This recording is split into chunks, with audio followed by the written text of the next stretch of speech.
sua energia a cada ciclo. Quantos ciclos são necessários para dissipar 75% de energia inicial? Nesse tempo, qual é a variação da amplitude? Muito bem, pessoal. Esse segundo exercício é um exercício muito mais simples, né, do que o exercício que nós acabamos de fazer, sabe? Ele quer explorar um pouquinho essa questão, né, da variação da energia no movimento amortecido. Né? Bem, vamos só dar uma relembrada. Né? A energia no ciclo N, de número N, né? Esse N pode ser 1, 2, 3, 4, etc., sempre o número inteiro, a energia, tá, ela cai exponencialmente em relação à energia inicial. A relação é bastante simples. Observem que ela envolve, né, o fator de amortecimento, o gama, né, e o período do movimento. Tá? É natural, né, moçada? Por quê? Período do movimento, tá certo? Para que a gente possa saber em qual posição estamos, tá certo? No tempo, tá certo? O número de ciclos está ligado a ele, tá certo? E claro, o fator de amortecimento, né, que é fundamental do ponto de vista físico. Bom, o que diz o nosso exercício então? Ele diz o seguinte: imagine que você tenha um movimento no qual, a cada ciclo, por exemplo, do primeiro para o segundo, do segundo para o terceiro, do terceiro para o quarto e assim sucessivamente, há uma perda de 10% da energia anterior, correto? Então, o que significa que de ciclo para ciclo, nós vamos ter, o sistema, né, permanece com 90% da energia em relação ao ponto de partida. Tá bem? Certo? Então, de ciclo em ciclo, de período em período, há uma perda de 10%. Como que nós podemos representar isso? Né? Nós representamos da seguinte forma. Ó, se, digamos, vamos representar assim, né, a energia para ele mais 1, quer dizer, no ciclo posterior, é 90%, 0,9%, né, em relação ao ciclo anterior. Isso aqui é N mais 1, aqui é N. Basta isso. Sabe? Se vocês observarem, né, vocês têm essa condição aqui para todo o problema. E ele pergunta quantos ciclos são necessários para dissipar 75% da energia inicial, ou seja, que sobe 25%. Observe que essa condição foi dada justamente para que possamos calcular o valor de γt, certo? Porque sem esse valor aqui, olha, matematicamente a gente não consegue obter nenhum valor, certo? Então veja que é um problema relativamente simples, né? Basta agora que a gente adapte essa expressão a essa condição, faça contínuo e vocês vão reparar que a gente automaticamente vai obter esse valor. Então vamos fazer isso, certo? No lugar de N mais 1, eu vou substituir essa expressão, só que, evidentemente, né, trocando o meu N por N mais 1. Como é que fica a minha expressãozinha aqui? Então acompanhe, por favor. Ficaria assim. E0 exponencial menos 2, certo? No lugar do N, vou colocar N mais 1. Então, fica N mais 1, certo? Pelo produto γt. Perfeito? E isso é igual, né, a 0,90 de E0. E o E0 está escrito aqui. Certo? Então vai ficar, né, E, né, menos 2 N γt. Certo, moçada? Bastante simples, né? Apenas um joguinho aí, tá certo? De substituição de N por N mais 1. Tá? O E0 pode ser simplificado, certo? E reparem que ao fazer a distributiva aqui, ó, certo? Ficaria menos 2N γt vezes a exponencial de menos 2 γt.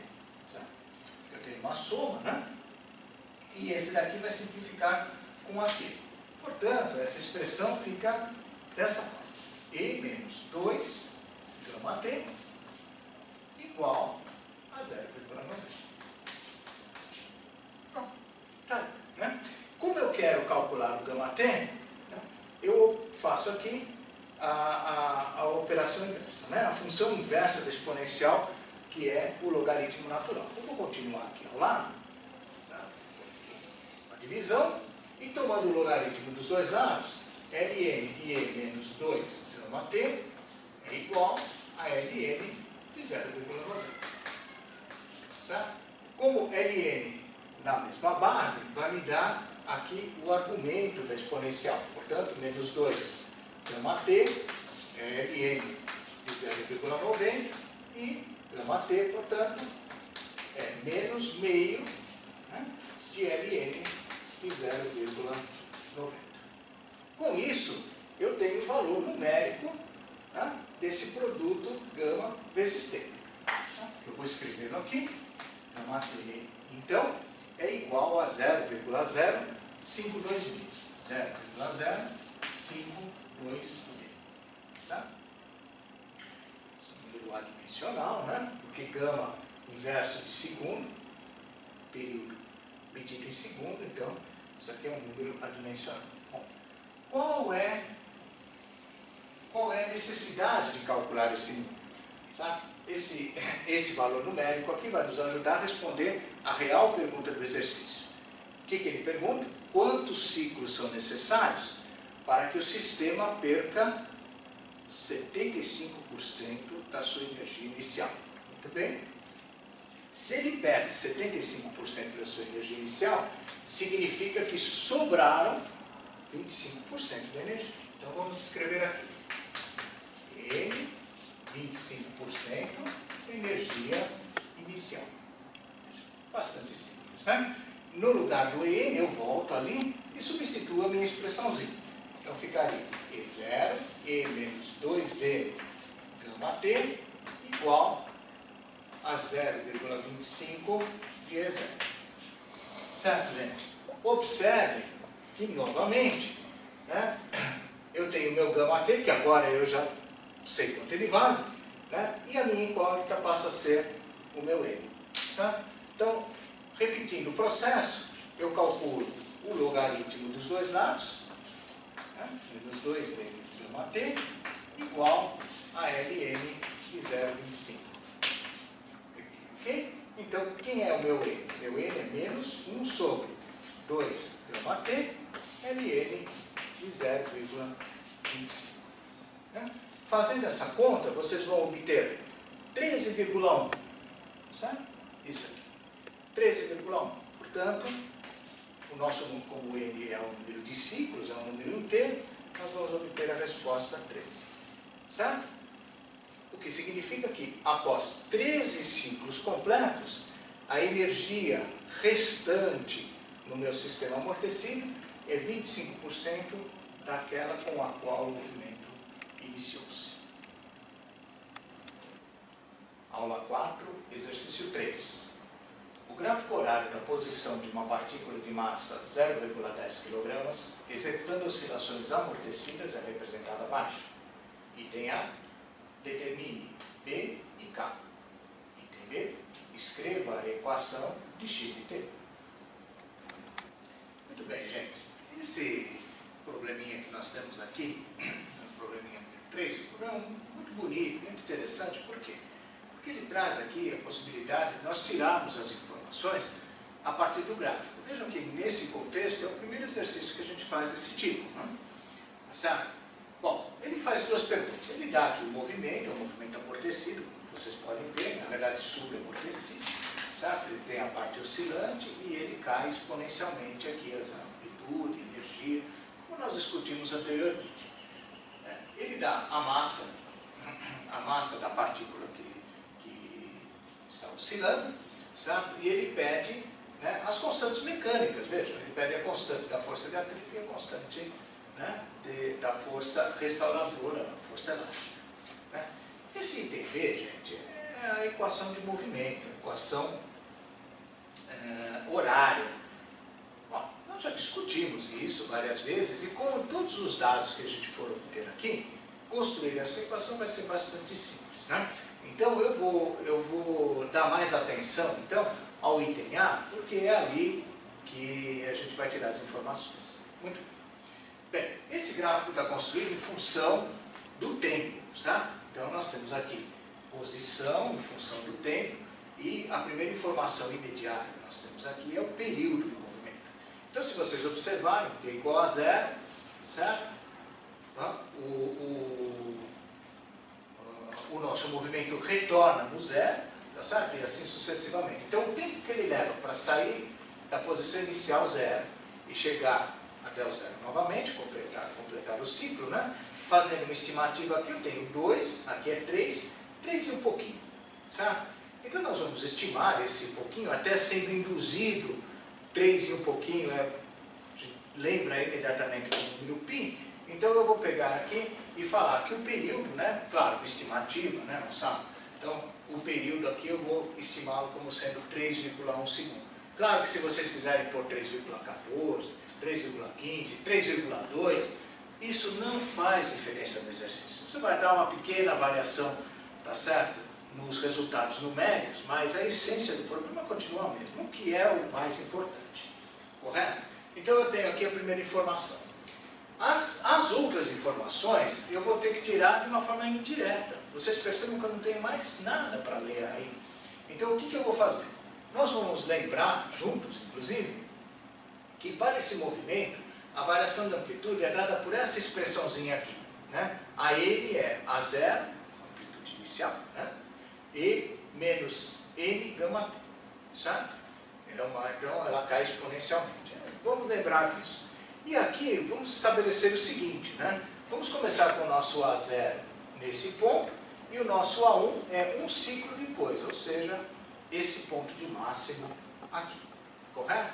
E novamente, então, olhando o gráfico e fazendo uma estimativa, vocês podem notar, tá certo? Que o meu A1, desculpem, o meu A0, né? Tá certo? Ele é muito próximo a esse ponto aqui, portanto, isso aqui é 1,8 metros. Eu coloquei aqui a 0,1. E depois o A1, certo? Com uma régua, a gente vem para cá, ele dá aproximadamente 0,90. Perfeito? Vamos por aqui 0,90. Alguém pode perguntar, mas e se eu colocar, e se eu olhar lá e meu 0,8? Isso não tem problema nenhum. Então, como eu disse para vocês, vai dar uma pequena variação numérica, certo? O importante é se concentrar no método de solução do problema.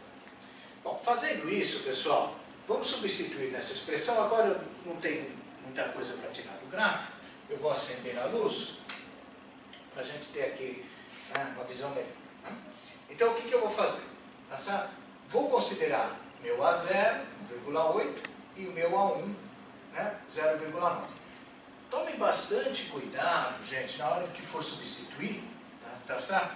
Não trocar, né? Não trocar na ordem, porque senão vai ser uma confusão, né? Bom, vai ter um problema de sinal, aí vai aparecer uma bagunça, né? Então tomem bastante cuidado, façam isso com calma, né? Então eu tenho aqui 0,9, 1,8 e menos gama t. E o meu n é um ciclo, como eu acabei de falar para vocês, certo? Muito bem. Lembrem, passando esse número para cá, certo? Vai dar meio, né? 0,9 dividido por 1,8 vai dar meio. Tomando o logaritmo dos dois lados da expressão, eu consigo calcular o gama t. Então, gama t é menos logaritmo de meio, se vocês quiserem, né? Vai dar logaritmo de 2 aqui também, mesma coisa, certo? Então, quem é gama? Passo o t dividindo, gama é menos 1 sobre t, ln de meio, certo? Então, quanto deu gama? Se nós fizermos essa continha, o gama dá 0,2, deixa eu dar uma olhar a cola ali, né? 226. Pronto. Tá legal? Qual é a unidade dele? Segundo a menos 1. Perfeito? Viu? Né? Esse é um valor essencial para que possamos calcular, tá certo? A constante B. Né? Porque se vocês olharem, vamos lembrar a definição, tá certo?